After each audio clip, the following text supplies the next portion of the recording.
हा हा हा हा हा, आनंदपूर्ण, अद्भुत, सौभाग्यपूर्ण। मेरे तीनों आराध्य महादेवता और महादेवियां एक साथ गमन कर रहे हैं, फिर मुझे दर्शन क्यों नहीं देते? ऐसा सौभाग्यपूर्ण सुअवसर मुझे कब मिलेगा? कृपा निधान मुझे दर्शन दें, मुझे दर्शन दें।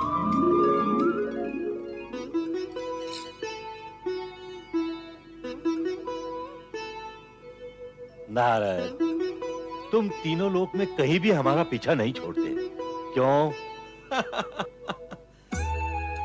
पुत्र अथवा भक्त से उसके पिता अथवा आराध्य का कभी पीछा छूटा है? यदि छूट जाए तो पुत्र और भक्त की क्या दुर्दशा होती है, ये आप भली भांति जानते हैं परमपिता। नारद, ब्रह्मदेव के प्रश्न का उत्तर तो तुमने दे दिया, अब हमारे प्रश्न का भी उत्तर दो। भोलेनाथ, आपका क्या प्रश्न है? क्या तुमने अत्रि आश्रम आकर हमारे बाल रूप के दर्शन नहीं किए? और क्या अनुसुईया के पुत्रों के दर्शन करना आपका उद्देश्य नहीं था नारद? नारायण नारायण, मैं तो युग युगों से तीनों लोक में तीनों महादेवताओं के दर्शन भांति भांति प्रकार से करता आ रहा हूं। और फिर दर्शन के विषय में मुझसे अधिक सौभाग्यशाली प्राणी इस जगत में कौन है? ये हमारे प्रश्न का समुचित उत्तर नहीं है नारद। नारायण नारायण, देवेश्वर, ये आपके प्रश्न का 3/4 उत्तर है, और 1/4 शेष उत्तर ये है कि जब मैंने आप तीनों के दर्शन करने का कीर्तिमान स्थापित किया है, तो फिर आपके शिशु रूप के दर्शन करने का अवसर मैं भला अपने हाथों से कैसे जाने देता? तो क्या तुमने तीनों देवियों को हमारे शिशु रूप के विषय में सूचित किया है? कैसे करता परमपिता? देवी अनसुया और आपके क्रियाकलाप और आपकी मांग के बीच यदि मैं आता तो मेरी क्या गति होती? तीनों माताएं तो यही समझती कि आप तीनों के बालक बन जाने में मेरा ही सहयोग था। नारद, अब अधिक बातें न बनाओ, सत्य तो यही है, इन घटनाओं के पीछे अदृश्य रूप से तुम ही थे। हाँ, ना ना ना ना। और इसमें अब कोई संदेह नहीं रहा कि तुम हम सभी के साथ नारद लीला करने से चूके नहीं। हम पर अपनी लीला का प्रयोग करते हुए तुम्हें तनिक भी विचार नहीं आता? नारायण नारायण, मेरी लीला? त्रिदेव के सम्मुख मैं क्या और मेरी लीला क्या? सत्य तो यह है कि आप तीनों देवियों को यह सत्य मान्य ही नहीं था कि सती अनसुया जगत की सर्वश्रेष्ठ सती है। यही सत्य आप तीनों को मनवाने के लिए परीक्षा के बहाने त्रिदेव ने अपनी लीला का प्रसार किया, और दोष व्यर्थ ही में मेरे सिर पर मढ़ा जा रहा है। माताओं, इस सत्य को आप सदा के लिए समझकर रखें कि मेरा हर कार्य त्रिदेव के संकेत पर ही होता है। स्वेच्छा से मैं कुछ भी नहीं कर सकता। श्री हरि विष्णु, अब आप हमें यह बताएं कि भगवान भोलेनाथ ने सती अनसुया को वरदान में पुत्र रूप में शिवांशी रुद्रावतार को जो प्रदान किया था, वो है कौन? सावधान नारद, उस रौद्र रूपधारी दुर्वासा से सावधान रहना। यदि उसका क्रोध जाग गया तो तुम्हारी कुशल नहीं है। नारायण नारायण, रुद्रावतार दुर्वासा?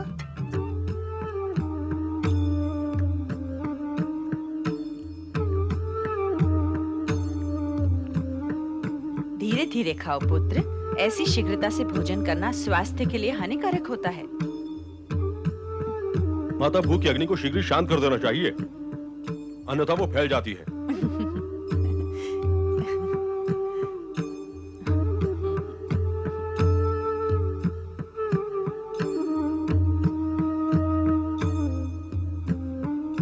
माता, यह तो मुझे ज्ञात है कि आपने मुझे भगवान शिव की आराधना तथा तपस्या से प्राप्त किया है, किंतु मैं ये जानना चाहता हूँ कि आपको तपस्या में कोई कष्ट तो नहीं हुआ? मैंने दृढ़ निश्चय के साथ तपस्या की थी पुत्र, इसलिए कष्ट का तो प्रश्न ही नहीं था। हाँ, उस समय एक बाधा अवश्य आई थी। बाधा? कैसी बाधा माता? स्वर्ग के अधिपति देवराज इंद्र ने मेरी तपस्या में बाधा पहुंचाने की चेष्टा की थी। उसने मुझे स्पर्श करने का प्रयत्न किया था। आपकी इस तपस्या में बाधा पहुंचाने वाले इंद्र को अपने इस दुष्कर्म का परिणाम भोगना होगा माता, अवश्य भोगना होगा। तनिक सी अनुशासनहीनता व अनीति पर व्यग्र हो उठते थे और क्रोध पर अपना नियंत्रण खोकर स्वयं को सहज सीमाओं में रखने में असमर्थ हो जाते थे। तुम इतने व्यग्र क्यों हो रहे हो पुत्र? क्या कारण है? माता, इस आश्रम की सीमाओं ने मुझे बांध दिया है। लगता है कि बंधन मेरे स्वभाव को स्वीकार नहीं है माता। यही कारण है कि मैं इतना व्यग्र और व्याकुल हो रहा हूं।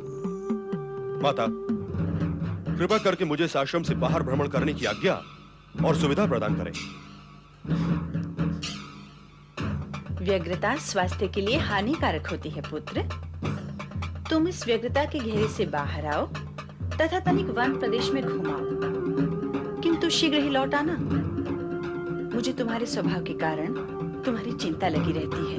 आप तनिक भी चिंता न करें माता, मुझ पर भगवान शिव की सदैव कृपा रहती है। व्यग्रता शांत होते ही मैं शीघ्र लौट आऊंगा। ओम नमः शिवाय, ओम नमः शिवाय, ओम नमः शिवाय, ओम नमः शिवाय, ओम नमः शिवाय, ओम नमः शिवाय, ओम नमः शिवाय, ओम नमः शिवाय।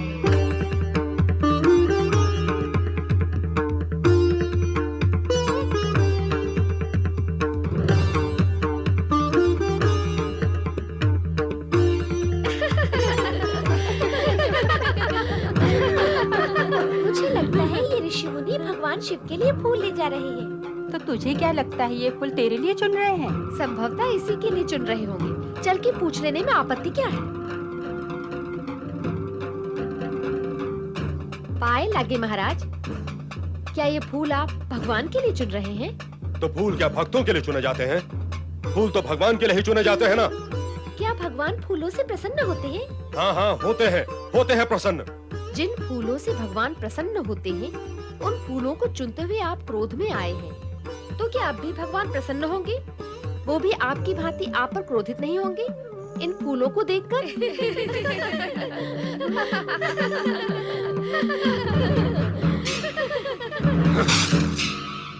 नारायण नारायण नारायण, लक्ष्मी नारायण नारायण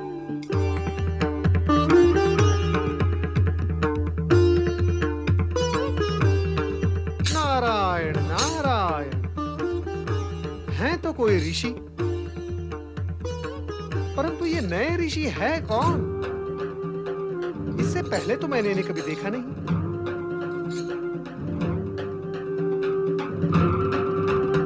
नारायण नारायण, कहीं यही तो रुद्रावतार ऋषि दुर्वासा नहीं? माता पार्वती ने मुझसे कहा था कि ये अत्यंत क्रोधी स्वभाव के ऋषि हैं, इनसे सावधान रहना नारद। नारायण नारायण नारायण नारायण। नारद का प्रणाम स्वीकार करें ऋषिवर। प्रणाम। नारद का प्रणाम स्वीकार करें ऋषिवर और अपना समुचित परिचय भी दें। मेरी माता का नाम सती अनसुईया है और पिता का नाम। आपके पिताश्री का नाम अत्रि ऋषि है, और यदि मेरा अनुमान सही है तो आप ही रुद्रावतार ऋषि दुर्वासा हैं। यदि जानते हो तो फिर पूछते क्यों हो? क्यों बार बार मेरा मार्ग अवरुद्ध करते हो? और यदि पूछते ही हो तो संपूर्ण बात सुने बिना बीच में क्यों बोलते हो? ऐसे व्यवहार के पीछे तुम्हारा प्रयोजन क्या है? मेरा प्रयोजन है आपके स्वभाव की उग्रता को विनम्रता में बदलने का। किसने कहा कि मेरा स्वभाव उग्र है?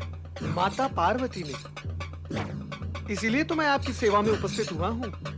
क्या आप माता पार्वती का कोई संदेश लेकर आए हैं? आपके क्रोधी स्वभाव की सूचना माता पार्वती से प्राप्त होने पर आपके लिए संदेश तो बन ही जाता है ना ऋषिवर। क्या है वो संदेश?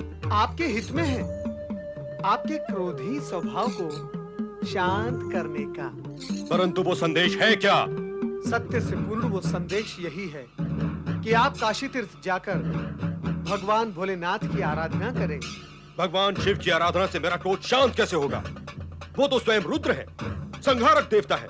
क्रोध के आवेश में उन्होंने अपना तीसरा नेत्र खोलकर कामदेव को भस्म कर दिया था। क्या तुम ये सब नहीं जानते? जानता हूँ, भली भांति जानता हूँ, किंतु संभवतः आप इस सत्य को नहीं जानते कि काशी का दूसरा नाम आनंद कानन है। काशी है भगवान भोलेनाथ का सबसे प्रिय क्षेत्र। भगवान भोलेनाथ काशी में सदा आनंद स्वरूप में रहते हैं तथा अपने भक्त जन को शांत करके आनंदित करते हैं। आप स्वयं वहां जाकर इस सत्य का अनुभव करें। किंतु गंगा तट पर बसी काशी तो अत्यंत विस्तार में है। मुझे ऐसा एकांत स्थान बताओ जहां मैं बिना किसी बाधा के शिव का ध्यान करते हुए तपस्या कर सकूं। गंगा नदी के पूर्व दिशा प्रवाह के उत्तर की ओर एक एकांत सरोवर है जिसका नाम कामकुंड है। स्वयं भगवान भोलेनाथ ने ये कहा है कि कामकुंड के समीप शिवलिंग की स्थापना कर उसकी अखंड आराधना करने से मनुष्य की सभी कामनाएं पूर्ण होती है। आप कामकुंड के समीप दुर्वेश्वर शिवलिंग की स्थापना कर उसके सम्मुख बैठकर भगवान भोलेनाथ के ध्यान में मग्न हो जाएं। फिर आप देखें कि भगवान भोलेनाथ क्या चमत्कार दिखाते हैं। प्रणाम ऋषिवर। आनंद कानन, काशी नगरी।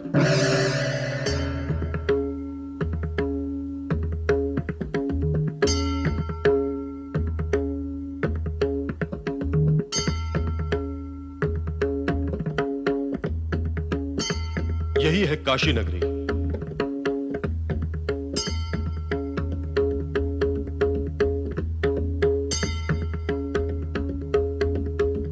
वो रहा कामकुंड।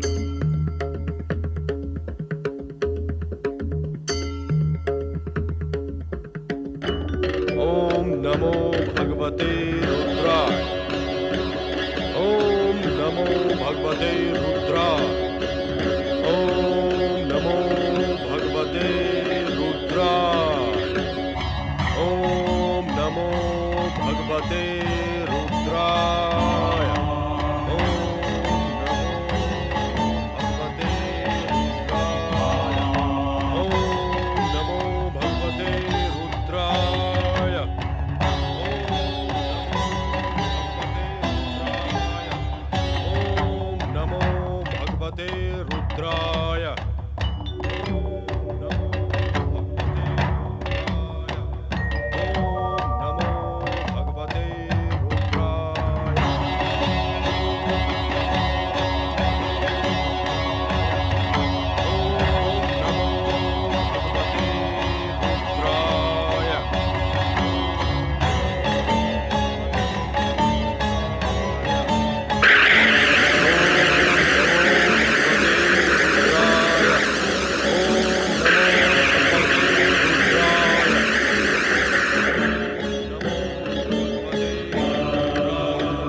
स्वामी?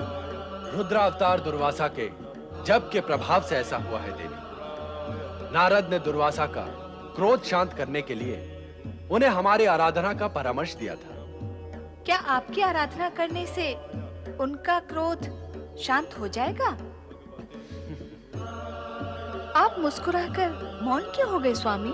हमें तुम्हारे भोलेपन पर विचार आ गया।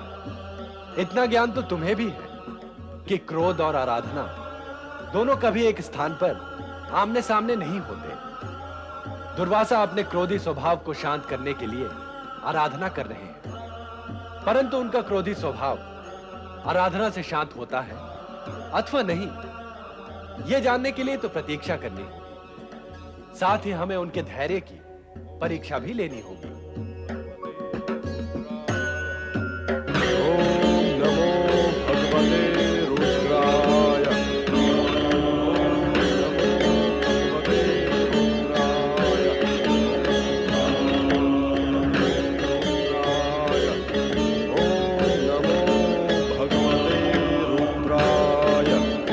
दुर्वासा ऋषि ये कठोर तपस्या कहीं स्वर्ग प्राप्ति के प्रयत्न में तो नहीं कर रहे हैं? देवराज, ज्ञात हुआ है कि ये ऋषि अत्रि और सती अनसुईया के पुत्र हैं, और ये भी सुना गया है कि इनका स्वभाव अति उग्र है।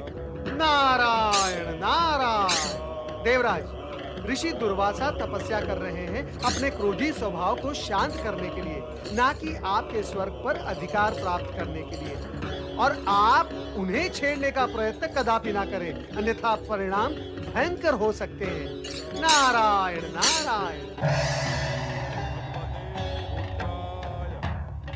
ओम नमो भगवते रुद्राय। कुछ प्राप्ति नहीं हुई, कुछ भी नहीं। मेरी समस्त तपस्या एवं आराधना व्यर्थ सिद्ध हुई, व्यर्थ। मैं व्यर्थ ही नारद के बहकावे में आ गया। उसने मुझे मूर्ख बनाया है। यहां न तो आनंद है न शांति है। ये काशी मात्र निराशा की भूमि है, निराशा। मैं इसी क्षण इसे श्राप देकर इसकी महिमा को नष्ट भ्रष्ट कर दूंगा, नष्ट भ्रष्ट कर दूंगा, नष्ट भ्रष्ट कर दूंगा, नष्ट भ्रष्ट कर दूंगा।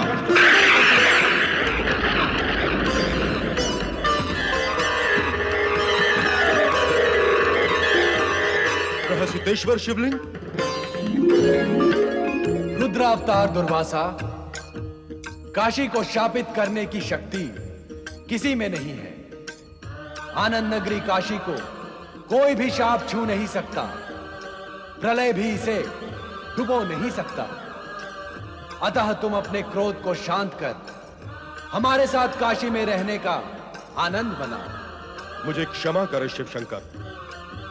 आप ही के रुद्र अंश से उत्पन्न मैं अपने क्रोध को वश में नहीं रख सकता और सदा श्राप देने के लिए उद्यत हो जाता हूं भगवान।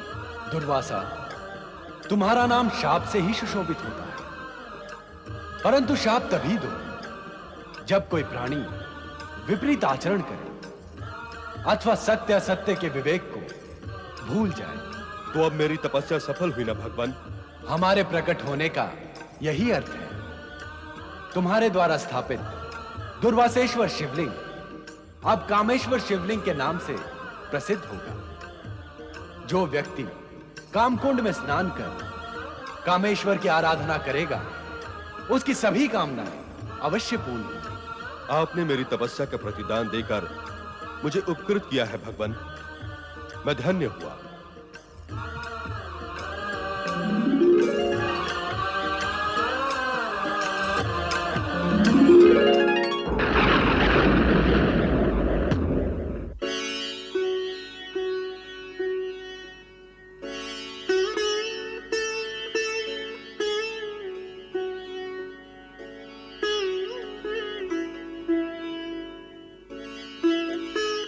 क्या बात है देवी, तुम उदास क्यों हो? इसका भी कारण है स्वामी। दुर्वासा अपनी व्यग्रता को शांत करने के लिए भ्रमण करने गया था। वर्षों बीत गए किंतु वो लौट कर नहीं आया। मुझे तो चिंता हो रही है। न जाने वो कहाँ होगा। ब्रह्मा विष्णु और महेश की माता को चिंता करने की क्या आवश्यकता है देवी? तुम दुर्वासा को बुलाने की इच्छा मात्र करोगी तो वो तुरंत दौड़ा चला आएगा। किंतु ये कैसे ज्ञात होगा कि इस समय वो कहाँ होगा? क्यों भूल जाती हो देवी? तुम्हें शिवलिंग में तीनों लोग देखने की सिद्धि प्राप्त है। तुम शिवलिंग में देखकर दुर्वासा को पुकारो, वो तुम्हें तुरंत दिखाई देगा।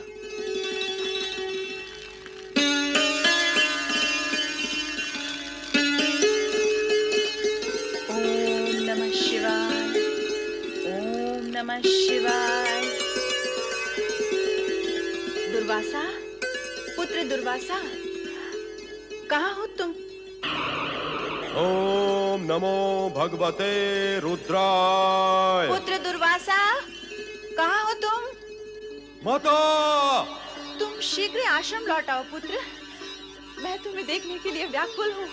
माता की आज्ञा शिरोधार्य, मैं स्वयं आप लोगों से मिलने के लिए व्याकुल हूँ। माता! मित्र, यह कठोर तपस्या स्वर्ग प्राप्ति के उद्देश्य से कर रहे हैं मेनका। यदि इनका उद्देश्य पूर्ण हो गया तो हमारा क्या होगा? तुम मेरा अभिप्राय समझ रही हो ना मेनका? मुझे क्या करना होगा देवराज? मेनका, विश्वामित्र को अपने रूप लावण्य के माया जाल में फंसाना होगा। अपने सुंदर हाव भाव से नृत्य दिखाकर उसे मुग्ध एवं मोहित करना होगा। इस प्रकार विश्वामित्र की तपस्या भंग करनी होगी।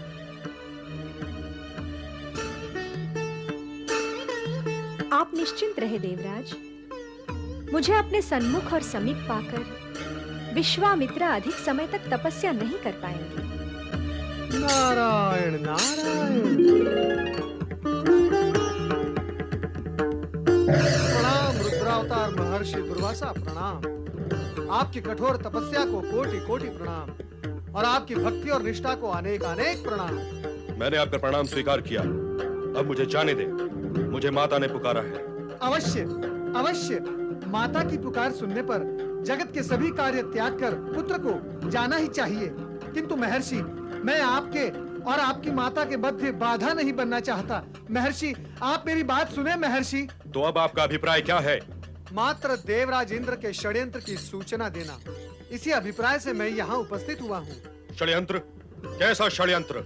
जिस इंद्र ने आपकी माता और आपके साथ दुर्व्यवहार किया, उसी इंद्र के विषय में और उसके षड्यंत्र के विषय में आपको सूचित करना, ये मैं अपना कर्तव्य समझता हूँ। किंतु इंद्र ने किसके साथ षड्यंत्र किया है? राजश्री विश्वामित्र के साथ, जो ब्रह्मर्षि बनने के लिए आप ही के समान कठोर तपस्या कर रहे हैं। किंतु देवराज इंद्र ने उनकी तपस्या खंडित करने के लिए स्वर्ग की अप्सरा मेनका को वहां भेजा है। एक तपस्वी को दुष्ट इंद्र के षड्यंत्र से सावधान करना हमारा कर्तव्य है। हम इसी क्षण वहां जाएंगे। नारायण नारायण।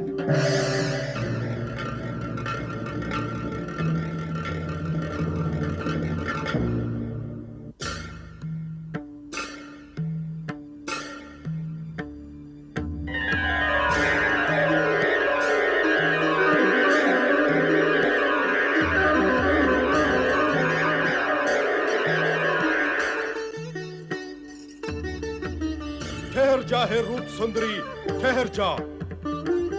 षड्यंत्रकारी इंद्र का षड्यंत्र हम कभी भी सफल नहीं होने देंगे। अप्सरा मेनका, एक तपस्वी की तपस्या खंडित करना महापाप है। ऋषिवर, सर्वप्रथम आप मेरा प्रणाम स्वीकार करें। तत्पश्चात मैं आपसे विनती करूंगी कि आप क्रोध ना करें। क्रोध न करूं? क्यों न करूं क्रोध? तुम अकारण महापाप करो और मैं कारण होने पर क्रोध भी न करूं। क्यों न करूं क्रोध? ऋषिवर, शांत हो जाइए। मेनका, इस दिव्य और शांत वातावरण को अशांत करने तुम आई हो और मुझे शांत रखना चाहती हो। ऋषिवर, मैं स्वेच्छा से नहीं आई हूँ, भेजी गई हूँ। मैं तो अपने स्वामी देवराज इंद्र के आदेश का पालन कर रही हूँ। अनर्थकारी है उसका आदेश और विनाशकारी है तुम्हारा उसे पालन करना। मेनका, अब हम तुम्हें आदेश देते हैं कि तुम इसी क्षण स्वर्ग लौट जाओ, अन्यथा हमारे क्रोध से उत्पन्न श्राप और श्राप से उत्पन्न कष्ट तुम्हें भोगना पड़ेगा। ऋषिवर, आपके शाप से भयभीत होकर मैं अपने स्वामी देवराज इंद्र के आदेश की अवहेलना नहीं कर सकती। मैं अपना कर्तव्य पूर्ण किए बिना यहाँ से नहीं जाऊंगी। मेनका, तुम्हें अपनी दुर्दशा की चिंता नहीं, इंद्र के आदेश की चिंता अधिक है। स्वाभाविक है ऋषिवर, वे हमारे स्वामी जो है। तो क्या स्वामी का आदेश मानकर तू तपस्वियों की तपस्या को भंग करेगी? किसका क्या रंग होता है, क्या भंग होता है, ये सोचना मेरा कार्य नहीं है ऋषिवर। मुझे केवल अपने स्वामी देवराज की इच्छा पूर्ण करनी है।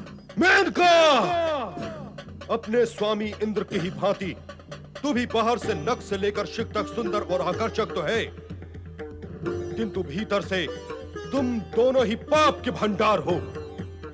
तू एक स्त्री है मेनका, इसलिए हम तुझे भस्म तो नहीं करेंगे, किंतु हम तुझे श्राप देते हैं कि जिस विश्वामित्र को तू भ्रष्ट करने का प्रयत्न कर रही है, उसी के कारण तू स्वर्ग से भ्रष्ट होकर एक मानवी का जीवन व्यतीत करेगी। तू तेरी संतान भी हमारे श्राप की छाया से मुक्त नहीं हो पाएगी मेनका। इंद्र के षड्यंत्र में सम्मिलित होने का परिणाम तुझे बार बार भुगतना पड़ेगा, बार बार भुगतना पड़ेगा।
तुझ में ऐसे घुल जाऊंगी दिन में जैसे यामिनिया रूप अनूप ये केशों में बदरा विश्वामित्र को मित्र बनाने विश्वामित्र को मित्र बनाने स्वर्ग से उतरी कामिनिया रूप अनूप ये केशों में बदरा रूप अनूप ये केशों में बदरा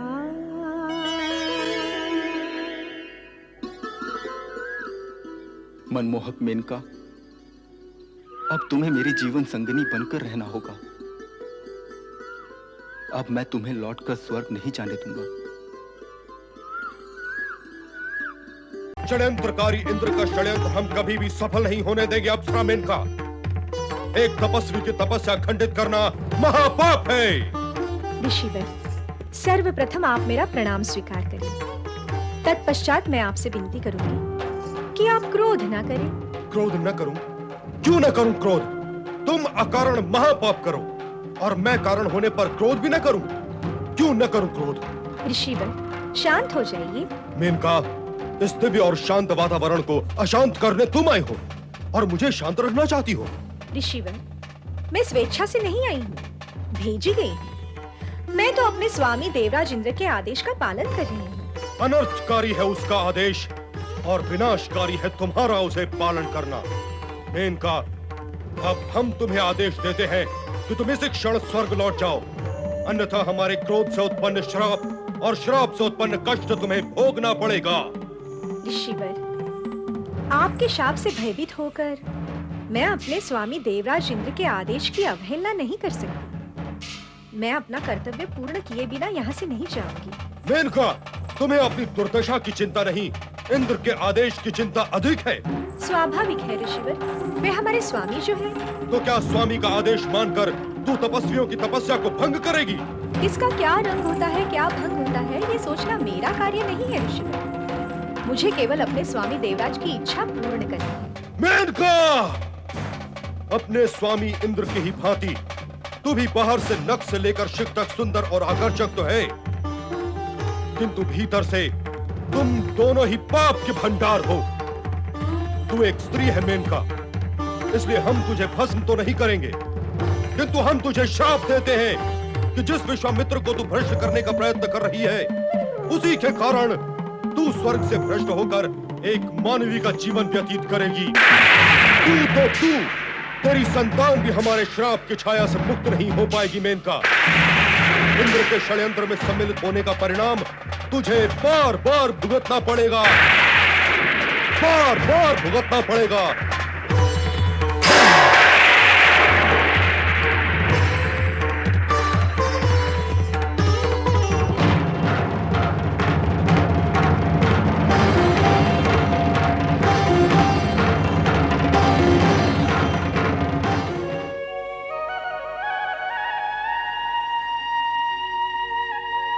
चिंता का कोई कारण नहीं है। तुमने अपने पुत्र का आवाहन किया है, वो यथा समय यहाँ आ पहुंचेगा। स्वामी, मुझे चिंता दुर्वासा के यहाँ पहुंचने की नहीं है।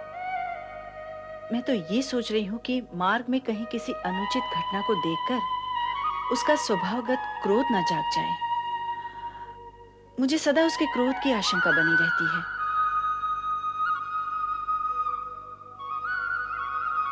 प्रणाम माता, प्रणाम पिता श्रेष्ठ। सर्व कुशल मंगल है ना पुत्र? जिनके साथ माता पिता का आशीर्वाद हो, अमंगल उनके समीप आने का साहस ही नहीं करता पिता श्रेष्ठ। उत्तम। अब ये बताओ, लौटते समय में कहीं क्रोध करने की आवश्यकता तो नहीं हुई ना? तुम्हारे पिता ये जानना चाहते हैं दुर्वासा कि मार्ग में तुमने किसी को श्राप तो नहीं दिया? माता, आप इस सत्य से भलीभांति परिचित हैं कि अन्याय, अनीति और अनुचित कार्य मैं कदापि सहन नहीं कर सकता। कुछ भी अनुचित होता देख मेरे भीतर का ज्वालामुखी जाग उठता है। माता, उस दुष्ट इंद्र ने राजर्षि विश्वामित्र की तपस्या को भंग करने के लिए मेनका को उसके पास भेजा। ये देखकर मेरी क्रोधाग्नि प्रज्वलित हो उठी, मेरे रोम रोम से ज्वालाएं निकलने लगी। माता, अब ऐसी स्थिति में मैं भला चुप कैसे रह सकता था? इसलिए मैंने मेनका को श्राप दे डाला। इंद्र के दुष्कर्म कभी समाप्त नहीं होंगे। कोई भी न्यायप्रिय नीति प्रिय प्राणी इंद्र के दुष्कर्मों व अनुचित कार्यों को देखकर मौन कैसे रह सकता है? ये निर्विवाद सत्य है कि न्याय और नीति प्रिय प्राणी अनुचित कार्य व दुष्कर्म को देखकर मौन नहीं रह सकता। देवर्षि नारद इस जगत के ऐसे ही महान प्राणी हैं जो सभी प्रकार की सूचनाओं को जुटाने के कार्य में सक्षम है। सूचना प्राप्त करने के उद्देश्य से सदा तीनों लोकों में भ्रमण करने वाले देवर्षि नारद का विष्णु लोक में पदार्पण होता है। नारायण नारायण। प्रणाम माता। नारद, तुम सदा नारायण का ही जाप करते हो, नारायणी का तो कभी नाम ही नहीं लेते। माता, नारायण में ही नारायणी समाहित है। एक का नाम स्मरण करने से दोनों की प्रतीति हो जाती है। अन्य कोई आरोप तो नहीं है ना मुझ पर माता? है नारद, अनेक आरोप हैं। तुम यहाँ जब भी आते हो स्वार्थवश ही आते हो। बिना स्वार्थ के तो तुम विष्णु लोक में प्रवेश ही नहीं करते। नारायण नारायण, ऐसा तो नहीं है माता। ऐसा ही है। तनिक बताओ तो, पिछली बार तुम यहाँ कब आए थे और अब यहाँ कितने दिनों बाद आए हो? माता, मैं यहाँ स्वार्थवश आता हूँ, ये आपका आरोप निराधार है, ऐसा कहकर मैं धृष्टता नहीं करूंगा। हाँ, केवल इतना निवेदन मैं अवश्य करूंगा कि मेरा स्वार्थ लक्ष्मी नारायण के दर्शन करना है। शेष अभिप्राय जग कल्याण के लिए होता है। यदि दर्शन की ही बात करते हो तो ये बताओ नारद कि कब आए थे यहाँ दर्शन करने? अब क्या कहूँ माता, जो कहूंगा वो आप स्वीकार नहीं करेंगी। स्वीकार करना ना करना अलग विषय है, तुम कहो तो। सत्य तो ये है माता, जब भी मुझे आप दोनों के दर्शन करने की उत्कट इच्छा जागृत होती है और यदि यहाँ आने में कोई विवशता हो तो मैं अपनी आंखें मूंदकर अपने हृदय के भीतर झांक लेता हूँ और बस आप दोनों के दर्शन हो जाते हैं। नारद, दूर रहकर हृदय दर्शन और यहाँ आकर प्रकट दर्शन में अंतर क्या है? विशेष नहीं, केवल इतना, यहाँ आने पर कुछ सूचनाएं प्राप्त हो जाती हैं जो जन कल्याण के लिए उपयोगी होती है और मौन दर्शन से मन की शांति प्राप्त हो जाती है। वैसे तो पल प्रतिपल आपका स्मरण करता हुआ अंतर की आंखों से आप दोनों के दर्शन मैं करता ही रहता हूँ। तो नारद, अब अपने हृदय में नारायण के दर्शन करके ये बताओ कि इस समय वे कहाँ हैं? वे तो यहाँ से अचानक ही अदृश्य हो गए। मैं कब से उनकी यहाँ प्रतीक्षा कर रही हूँ। माता, उनकी स्थिति तो वे स्वयं ही जान सकते हैं, अन्य कोई कैसे जान सकता है? अर्थात तुम भी नहीं बता सकते कि इस समय वे कहाँ हैं? नहीं, सत्य तो ये है माता कि मैं भी यहाँ श्रीहरि विष्णु के दर्शन करने ही आया था। यदि मुझे ये ज्ञात होता कि वे यहाँ है ही नहीं तो तुम यहाँ कदापि नहीं आते। अर्थात तुम स्वार्थी हो नारद। हाँ माता, हाँ। माता पिता के सम्मुख हर बालक स्वार्थी ही होता है, परंतु ये स्वार्थ सात्विक होता है, तामसिक नहीं। प्रश्न तो अब भी वही है नारद कि तुम्हारे नारायण और मेरे स्वामी इस समय कहाँ हैं? माता, मैं केवल अनुमान लगा सकता हूँ कि वे इस समय कहाँ होंगे। कहाँ होंगे नारद? माता, आप तो जानती ही हैं कि परमपिता ब्रह्मा जी का एक पल 1 सहस्त्र वर्ष का होता है और बहुत समय से श्रीहरि विष्णु लोक में विराजमान नहीं है। इसका स्पष्ट अर्थ यही है कि श्रीहरि विष्णु परमपिता ब्रह्मा जी और भगवान भोलेनाथ के साथ ब्रह्मलोक में मंत्रणा कर रहे होंगे। मंत्रणा कर रहे होंगे? किस विषय पर मंत्रणा कर रहे होंगे? नारायण नारायण, वे तीनों तो जगत के नियंता हैं। वे किस विषय पर मंत्रणा कर रहे होंगे इसका तो अनुमान लगाना भी अत्यंत कठिन है। परंतु हाँ, मेरा मन ये कहता है कि श्री हरि विष्णु शीघ्र ही यहाँ पधारेंगे। शीघ्र ही यहाँ पधारेंगे? हाँ माता, क्योंकि वे अवश्य जान ही गए होंगे कि उनका एक परम भक्त उनके दर्शन पाने के लिए अत्यंत व्यग्र है। माता, वे किसी भी क्षण यहाँ प्रकट हो सकते हैं। नारायण नारायण। प्रणाम महाप्रभु। आप मुझे बिना बताए कहाँ चले गए थे स्वामी? इस बात को तो युगों बीत गए हैं देवी। हम ब्रह्मलोक से पृथ्वी लोक पर गए थे अपने अंशावतार अत्रि अनुसुईया पुत्र दत्तात्रेय की झलक पाने के लिए। दत्तात्रेय पृथ्वी लोक में धर्म एवं सन्मार्ग की अलख जगा रहे हैं। हम वहीं से चले आ रहे हैं। प्रभु, आप तो जाकर आ भी गए, किंतु मैं आकर अभी तक गया भी नहीं, ठहरा रहा आपके दर्शन के लिए। ठहरने का कोई विशेष प्रयोजन और कारण तो होगा ही नारद। कारण तो है ही प्रभु। मैं अत्रि अनसुया के उस रुद्रावतारी पुत्र महर्षि दुर्वासा के उस श्राप के विषय में जानना चाहता हूँ, जो इंद्र के षड्यंत्र से क्रोधित होकर उन्होंने मेनका को दिया था। उस शाप का क्या परिणाम हुआ, इससे तुम अनभिज्ञ नहीं हो नारद। स्वर्ग निवासिनी मेनका को विश्वामित्र के मोहपाश में फंसकर पृथ्वीलोक की साधारण नारी के समान उनसे गंधर्व विवाह करना पड़ा। इस विवाह ने एक कन्या को जन्म दिया, जिसे मेनका निर्ममता पूर्वक छोड़कर स्वर्ग चली गई। स्वर्ग चली गई? तो फिर उस कन्या का क्या हुआ प्रभु? उस कन्या का लालन पालन कण्व ऋषि के आश्रम में हुआ। आप शकुंतला के विषय में ही कह रहे हैं ना प्रभु? हाँ देवी,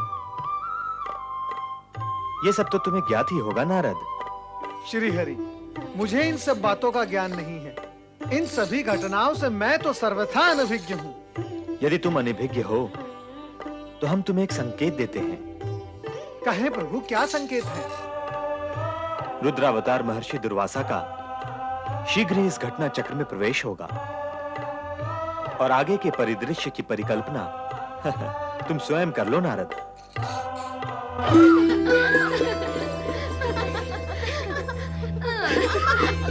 शकुंतला, क्या है?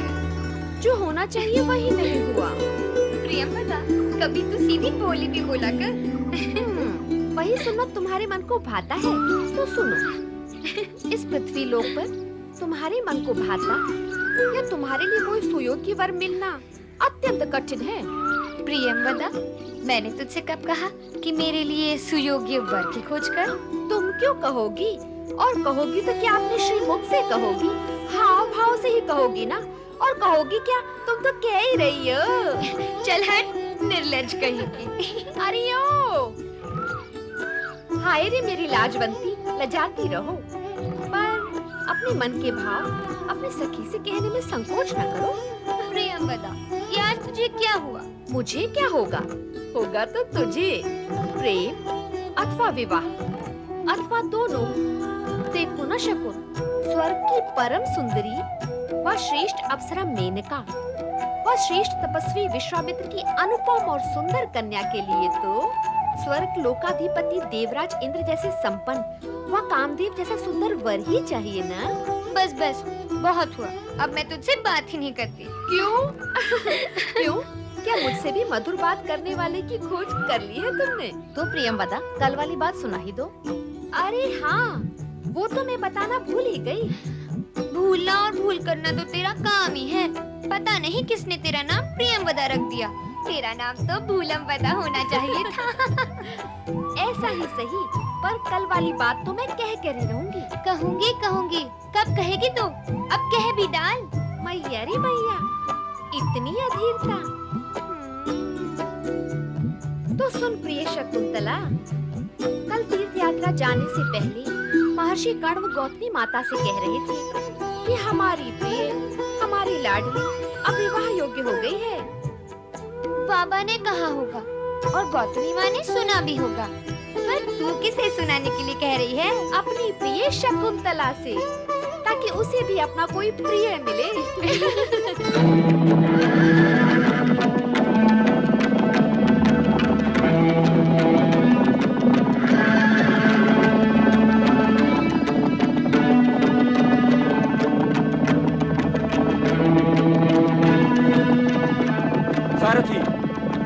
हम थक गए हैं, कुछ समय के लिए विश्राम करना चाहते हैं। उपयुक्त स्थान दिखाई दे तो रथ रोको।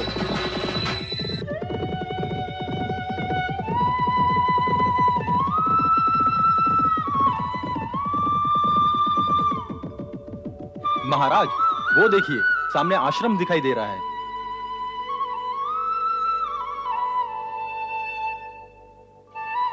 ठहरने के लिए यह स्थान उत्तम होगा। हाँ हाँ, अवश्य। प्यास से कंठ भी सूख रहा है। आश्रम में शुद्ध शीतल जल अवश्य प्राप्त होगा।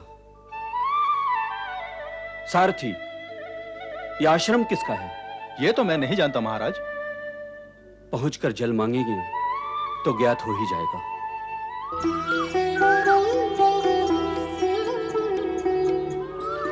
शकुन, शकुन, शकुंतला चली उद्यान की ओर और फिर वहां जाकर लताओं से बातें करेगी, फूल पौधों को सहलाएगी और अपने प्रिय वृक्षों को जल पिलाएगी, उन्हें सींचेगी। इसलिए हमारा यहाँ क्या काम? चलो सखियों, हम चलें।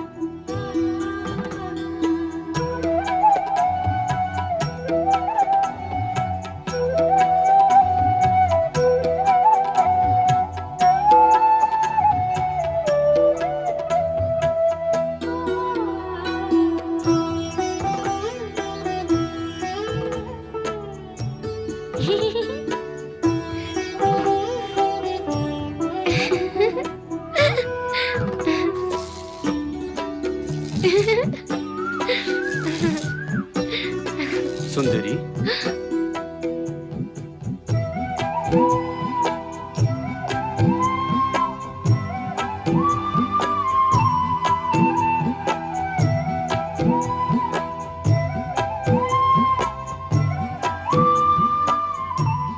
सुंदरी, सुंदरी, इस त्रिशत को जल पिलाओगी?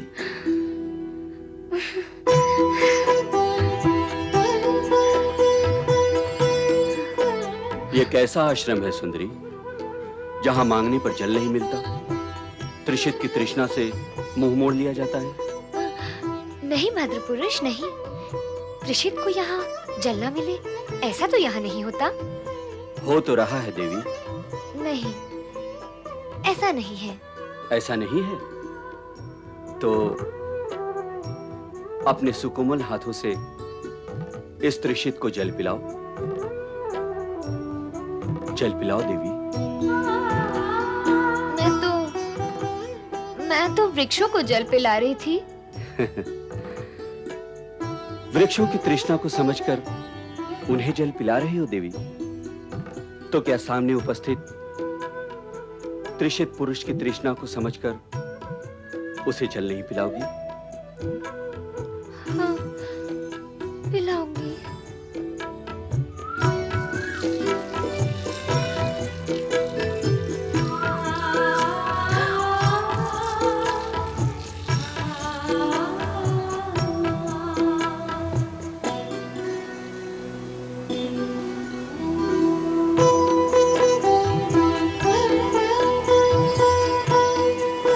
शकुंतले,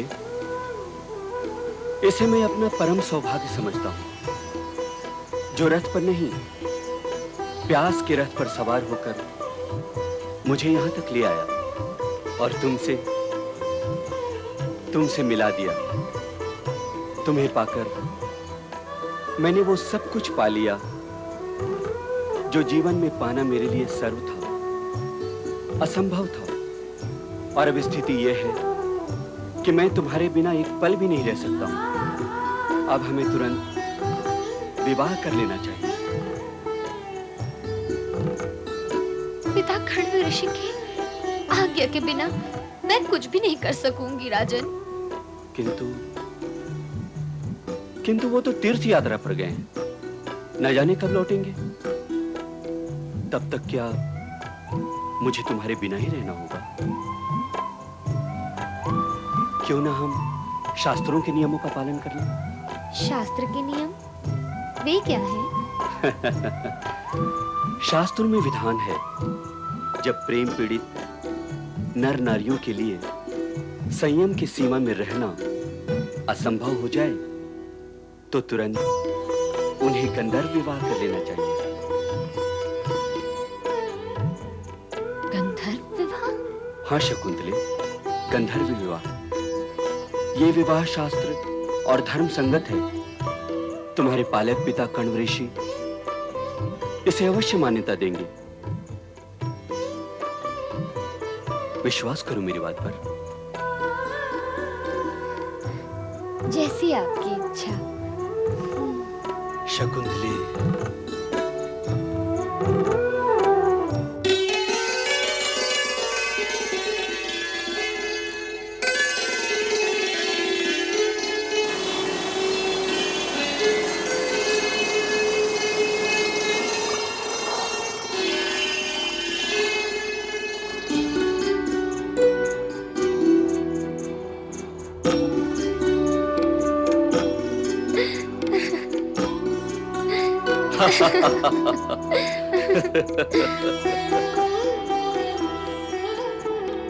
शकुंतले, क्या सोच रही हो तुम? किस चिंता में डूबी हो तुम? यही कि बाबा जब तीर्थ यात्रा से आएंगे तो। शकुंतले, गंधर्व विवाह के पश्चात अब तुम संपूर्ण रूप से हमारी हो चुकी हो। सारी चिंताएं छोड़ दो, हम सब ठीक कर देंगे।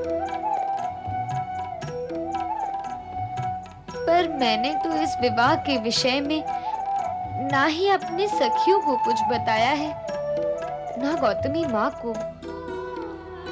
अब तक तो कोई भी कुछ भी नहीं जानता। जान लेने पर क्या सोचेंगे वे सब? क्या कोई भी नहीं जानता? क्या मैं भी नहीं जानता?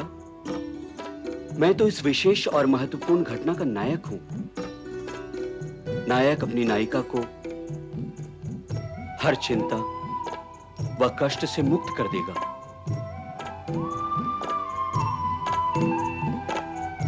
यह मुद्रिका मेरे प्रेम और प्रणय का चिन्ह है,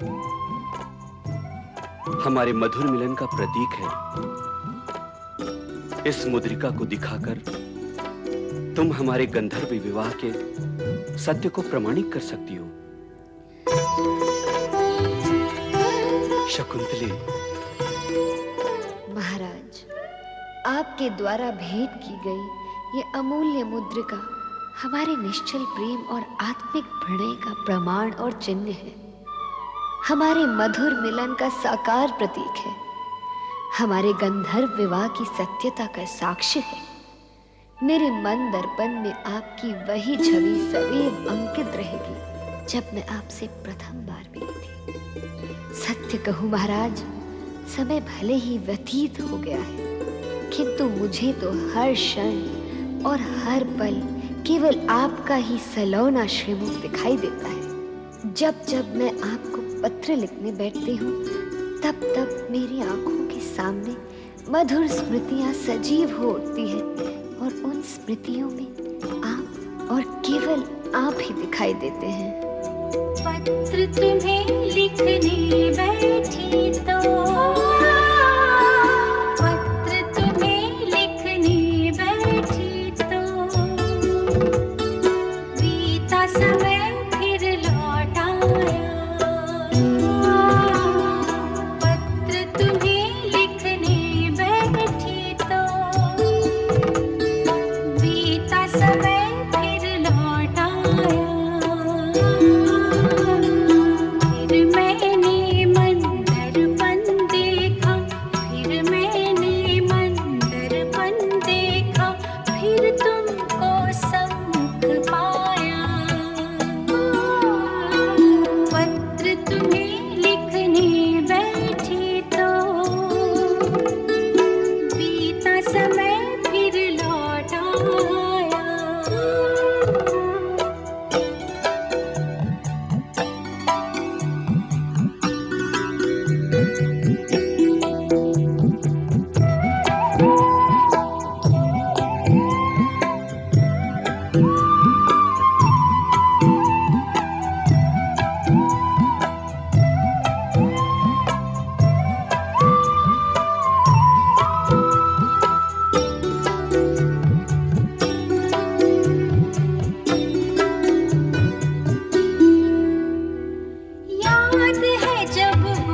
लिपट रही थी, ऐसे में तब मेरी काया तन में तुम्हारे सिमट रही थी। प्रीत की लय में होके विलय फिर, रुत ने मिलन का गीत था गाया। पत्र तुम्हें लिखने बैठी तो बीता समय फिर लौट आया।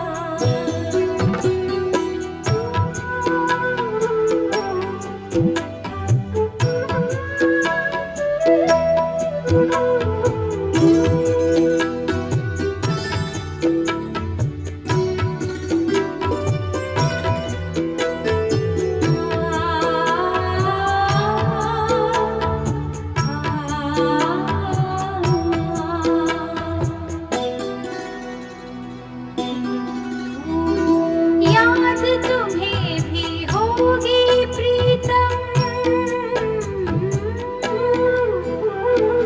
याद तुम्हें भी होगी प्रीतम, वो मधुमास की बेला पावन, तन के लिए तन का आकर्षण, धरती गगन का वो आलिंगन। मान के होठ पे हुआ था कंपन, चांदनी ने मधुरस छलकाया। पत्र तुम्हें लिखने बैठी तो बीता समय फिर लौट आया।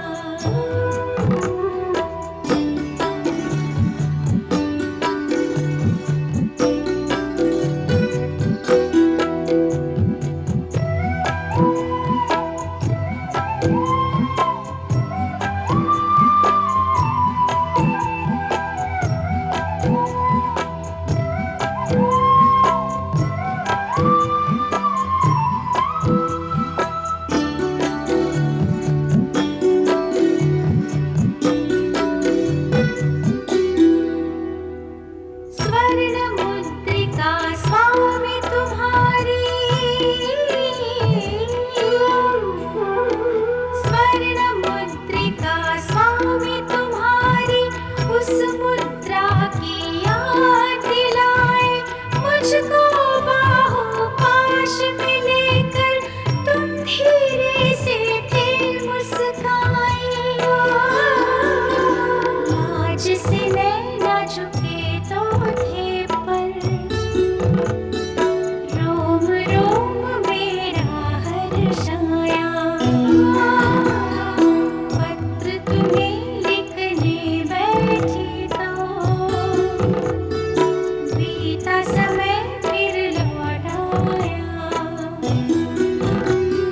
फिर मैंने मंदरपन देखा, फिर मैंने मंदरपन देखा, फिर तुमको सम्मुख पाया। पत्र तुम्हें लिखने बैठी तो बीता समय फिर लौट आया। फिर लौट आया, फिर लौट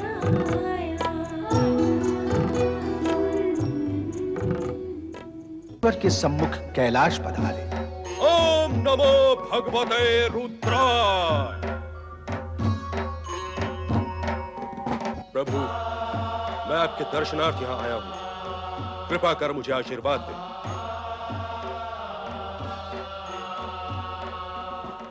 क्या हुआ प्रभु? क्या मेरे द्वारा कोई अनुचित कार्य हुआ है? क्या आप मुझसे रुष्ट हैं भगवान? दुर्वासा, तुम बार बार भूल जाते हो कि तुम रुद्रावतार हो, हमारे अंश हो। फिर भी अकारण क्रोध करके तुम हमें चकित कर देते हो। तुम्हें अपने क्रोध को नियंत्रित करना चाहिए। क्षमा भगवान, क्षमा। परंतु क्रोध में अकारण कभी नहीं करता प्रभु। अनीति, अन्याय, अनाचार और अनुचित व्यवहार मुझसे सहन ही नहीं होता प्रभु। और तब मैं से ऊपर उठो दुर्वासा। जो प्राणी मैं और अहंकार से ऊपर नहीं उठता, उसे ये मैं नीचे पटक कर नरक में लटका देता है। किंतु प्रभु, और हम ये भी जानते हैं कि तुम न्याय के पक्षधर हो, किंतु मानवीय भाव दुर्बल होने पर तुम्हारी यही न्याय प्रियता और व्यवस्था अन्य प्राणियों के लिए दुख का कारण भी बन सकती है। और ऋषि का कार्य दुख की नहीं, सुख की व्यवस्था करना होता है। मैं आपके शब्दों और मंत्रणा के अनुसार ही आचरण करूंगा भगवान। नहीं, तुम हमें वचन दो कि यदि क्रोध के आवेश में आकर तुमसे कोई भूल हो भी जाए तो तुम उसका परिमार्जन तुरंत करोगे। अवश्य करूंगा भगवान, अवश्य करूंगा। मैं वचन देता हूं।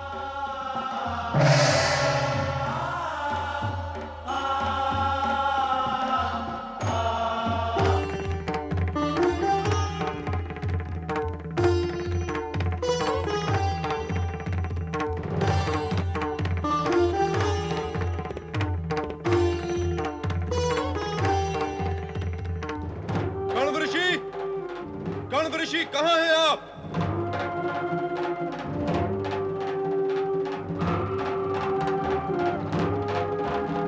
आप कहां हैं कण्व ऋषि?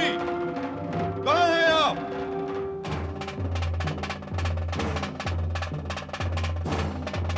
हे कन्या,